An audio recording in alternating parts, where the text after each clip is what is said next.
I'm talking to Jen Helmbold, who is the Director of Future Care Planning at Lifespan. And my question is, can you describe what future care planning is and who should contact you Thank you, Mary. Mm-hmm. I would be happy to. So Future Care Planning Services is a collaborative joint effort with 3 community agencies, Lifespan, Arc of Monroe, and Al Siegel.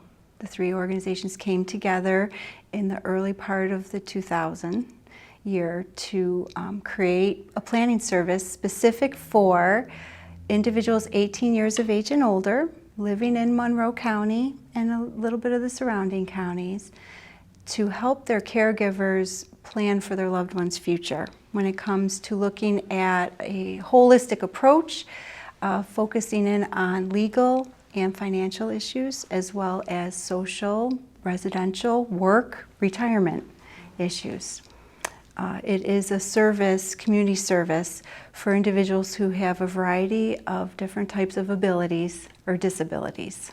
So included in that would be intellectual and developmental disability, as well as mental health, traumatic brain injury, physical disabilities. We've worked with individuals who have had MS, help them plan for their future. And the whole idea is to have families know about us and reach out to us and begin the planning process before a crisis happens.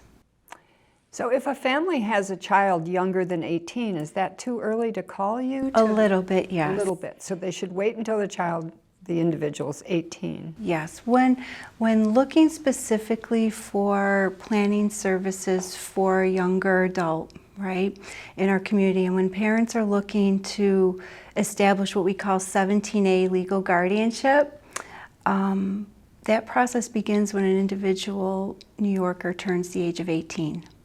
So sometimes families will reach out to us when their son or daughter or their loved one is 17 and a half, so we can begin the process. Mm-hmm.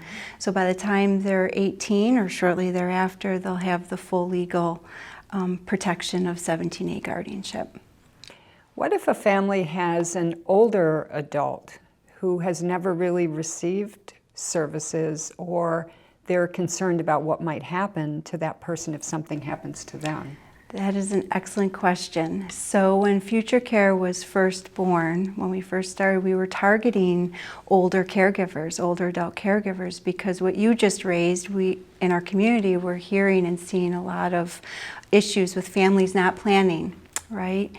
So at Future Care, although we serve across the age spectrum, you're 18 all the way on up until and beyond, right?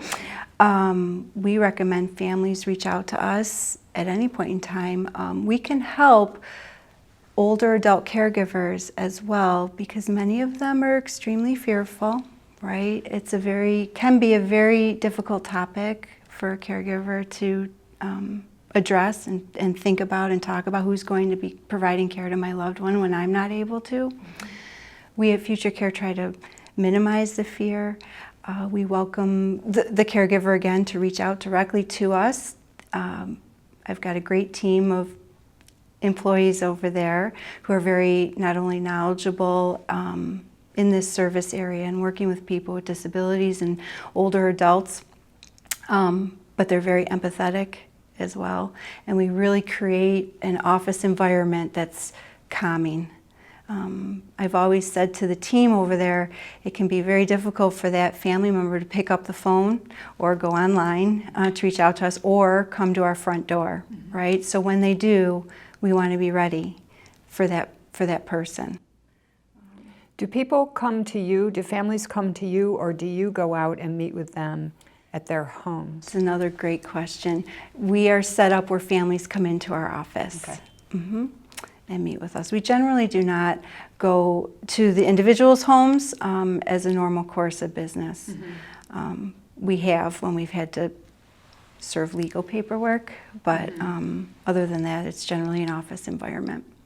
And what is the cost of your services? Okay, so for our planning services, we charge a flat rate of $450. That would include if 17A guardianship was an option for the family. It would include a planning specialist helping them navigate through the court system to finalize and establish a 17A. When someone has OPWDD eligibility, so they have the intellectual or developmental disability, there are a variety of funding mechanisms that can help offset the cost of the $450. When someone doesn't have OPWDD eligibility, some of the outside funding is a little more limited. Can you say what that is, the OPP? Yes, Office of Persons with Developmental Disabilities. It's our state office. Okay. Thank you. And final question. If a family is dealing with healthcare related concerns, do you help them navigate that system or work within it? The short answer is yes. As part of the planning process, families come through and they would learn about what, for example, their health care options may be, right?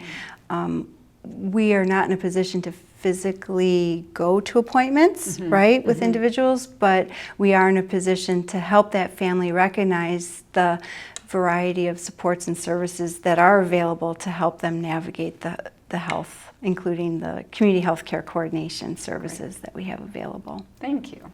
Is there anything else you feel like people should know about when to call you, or? If you're thinking about planning, give us a call. Anytime. We really strive to create that welcoming environment, and we welcome your phone calls and or your emails and or your knock at our door. Perfect. Thank you. Thanks.